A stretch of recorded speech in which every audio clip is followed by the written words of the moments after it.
Somos salvos pelas justiças de Cristo? Comentário de Mário Persona. Se o Senhor não fosse um homem perfeito e Deus perfeito, ele não poderia ser o Salvador. Porque quando a Bíblia fala que Deus enviou o seu Filho ao mundo, é porque ele já era filho, ele já tinha essa posição de filho, apenas não estava no mundo em carne. Mas aí ele foi enviado ao mundo em carne e se tornou então um ser humano aqui neste mundo. O Senhor Jesus é um ser humano perfeito, que não passou pelo pecado, não tem pecado, era impossível pecar. Alguns falam assim, não, mas ele sofreu a tentação no deserto. Sim, ele foi provado no deserto. Ele não foi tentado como nós somos, não é? Como quem diz, bom, então ele podia ali cair então na tentação. Não podia, era impossível. Era impossível, porque ali foi um teste. Ele passou por um teste. E esse teste era para provar que ele era realmente quem ele era. Não para ver se ele podia ou não cair. É como quando um ourives testa o ouro, prova o ouro, ele derrete o ouro, e aí, se tiver alguma impureza, ela sobe para a superfície e ele separa aquela impureza.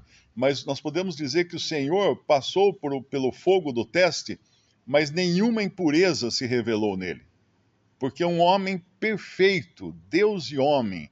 Porque se o Senhor pudesse pecar, quem iria ser o salvador dele? Não é? Não restaria. Se Deus pecasse, como é que ia fazer para alguém interceder por Deus? A própria ideia é absurda. Mas quando nós ouvimos o Evangelho, nem sempre nós escutamos um Evangelho limpo de influências. Né? Eu, por exemplo, tive toda uma vida de influências católicas e depois mais um pequeno tempo de influências protestantes ou evangélicas. Inclusive os livros que eu lia ou coisa assim. E a gente não percebe o quanto que isso se apega, o quanto isso nos influencia. Por exemplo, tem uma doutrina que é pregada no catolicismo romano e depois foi exportada para o protestantismo, e ela é quase que imperceptível, né, para muitos, porque parece ser verdadeira. Eu mesmo acreditava isso logo depois da minha conversão. Essa doutrina diz que quando nós cremos em Jesus, a justiça de Cristo nos é imputada, é depositada em nossa conta. Na realidade, quando a Bíblia fala que a justiça é imputada, não diz que é a justiça de Cristo. Diz simplesmente que a justiça fica valendo para nós.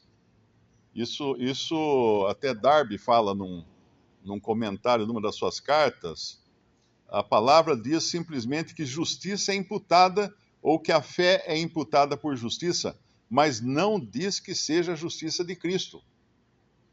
Então eu tinha essa ideia de que uma pessoa que creu em Jesus, de repente Deus pega a justiça de Cristo, toda a sua justiça e toda a sua santidade e deposita na conta dessa pessoa, e essa pessoa então passa a ser justa e santa, como Cristo. Existe até um vídeo que circula por aí, que é distribuído, compartilhado por evangélicos, onde aparece uma cena no céu, supostamente, né? Onde tem uma grande balança e uma fila de pessoas.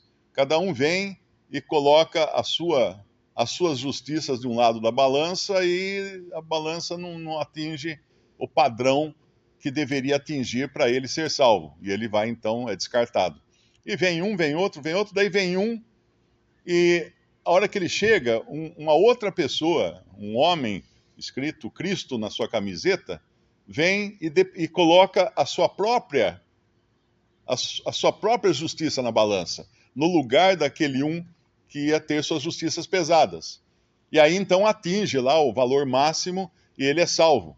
E todo mundo fica contente, aplaude e tal. Como se ele tivesse sido salvo agora, não pelas suas próprias justiças, suas boas obras, mas pelas justiças de Cristo. Isso é um erro. É muito sutil, mas é um erro. Porque se nós fôssemos salvos pelas justiças e pela santidade e pelo bom proceder de Cristo, nós estaríamos sendo salvos por obras. E a salvação não é por obras, ela é pela fé. Ainda que fossem obras de Cristo. Mas não é isso que Deus não deposita as obras de Cristo na nossa conta. Ele não deposita, ele simplesmente anula a nossa condenação quando nós cremos em Jesus, porque na cruz ele recebeu o juízo que nós merecíamos. Ele foi lá e tomou o nosso lugar no juízo, não na prática de boas obras. Ele não veio ao mundo praticar boas obras para que pudéssemos ser salvos por suas boas obras. Ele veio para ser julgado. A salvação é uma questão judicial, não é uma questão de prêmio de bom comportamento ou qualquer coisa assim, não. É uma questão judicial. Todo homem, todo ser humano é pecador e merece o lago de fogo, merece a condenação eterna, não merece outra coisa. Não tem um que é mais salvo, menos salvo, ou mais perdido ou menos perdido, não. Todos estão igualmente perdidos. É como o gramado de um campo de futebol, você ficar discutindo qual capinzinho, qual graminha, qual folhinha de grama está mais perto do sol. É uma discussão tola, porque o sol é tão distante da Terra que não tem nem como medir a distância de uma graminha e comparar com a outra graminha. Então, realmente é falta de entendimento pensar que nós sejamos salvos por outra coisa que não seja um ato judicial de Deus, de tomar os nossos pecados e lançar sobre o seu Filho na cruz. E ele ali pagou por todos os nossos pecados. Mas quais? Eu nem existia há 2000 anos, eu não sou tão velho assim. Como é que ele podia pagar pelos meus pecados? Ou ainda, estendendo mais a questão, como é que ele podia pagar pelos pecados e salvar pessoas do Antigo Testamento?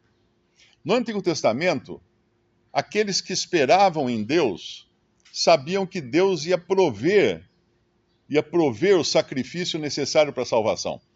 Naquele diálogo que tem entre Abraão e o seu filho, e o filho pergunta: pai, Abraão, tem aqui o fogo, tem aqui a lenha, o cutelo, mas onde está o cordeiro?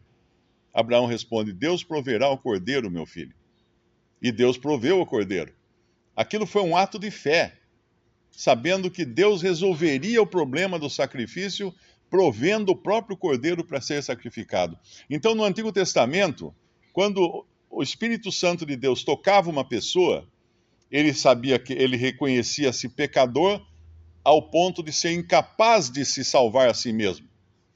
E então ele descansava na beneficência de Deus, na misericórdia de Deus, na justiça de Deus, que iria um dia aplicar aquele juízo sobre um substituto na cruz. Mesmo sem entender nada, ele simplesmente reconhecia: bom, eu não tenho o que oferecer a Deus.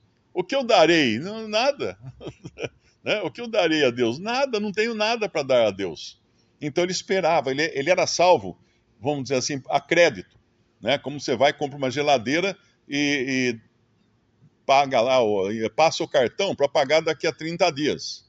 E você já sai com a geladeira da loja, mas ainda sem ter pago aquela geladeira. Ela vai ser paga depois de um tempo. Depois, se você comprasse depois de Cristo, vamos dizer assim, né? Na nossa época agora, o sacrifício já foi feito. Então já foi pago. Não vai ser pago depois, já foi pago. Então no Antigo Testamento eles criam pela fé, eles aceitavam que Deus ia resolver esse problema judicial e ia salvar o pecador. Hoje nós cremos que Deus já resolveu o problema judicial, já lançou sobre Cristo os nossos pecados e já pagou por todos eles ali na cruz. E isso não tem nada a ver com as boas obras de Jesus serem depositadas em nossa conta, porque se fosse, nós seríamos salvos por obras e não pela fé. E a gente sabe que é muito claro ali em Romanos capítulo 4 e também depois em Efésios capítulo 2, que a justificação é somente pela fé e não por obras de justiça que nós ou um substituto teria praticado.